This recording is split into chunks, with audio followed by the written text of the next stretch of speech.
worshipers in the house tonight.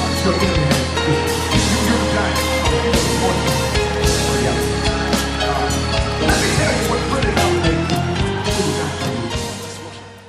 the one who's standing after the battle is over. So do me a favor, stop calling Goliath a giant.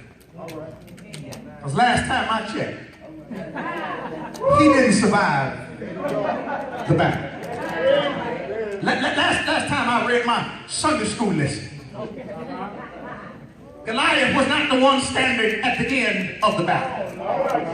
The last time I read 1 Samuel chapter 17, I discovered David was the one standing after the battle ends.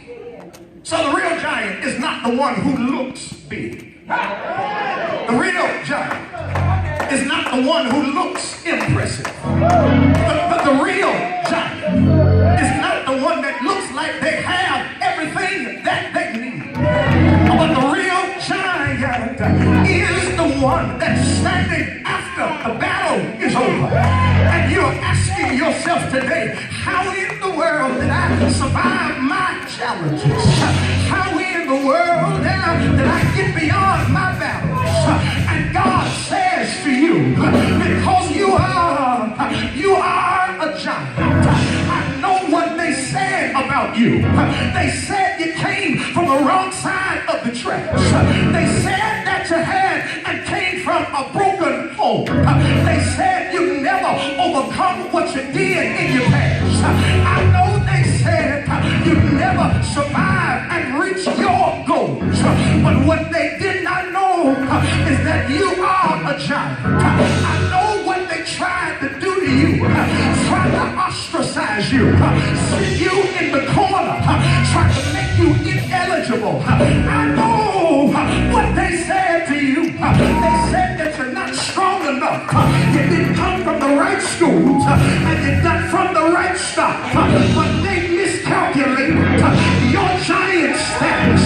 They didn't count on you being able to handle the ridicule. They thought you would quit before the battle started. And you're still here. I know how they treated you. They said that you're not good enough. You're not smart enough. You're not strong enough. You don't know enough people. But they did not know what God had put in you. They did not know God had anointed you from the crown of your head down to the sole of your feet. That's why you stand today in spite of your past. You stand today in spite of your failures.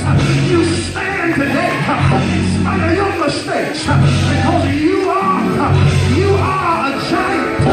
Don't think you're the first giant to be overlooked, because you see it in David, but you see it in the New Testament too. There was one born in a stable to an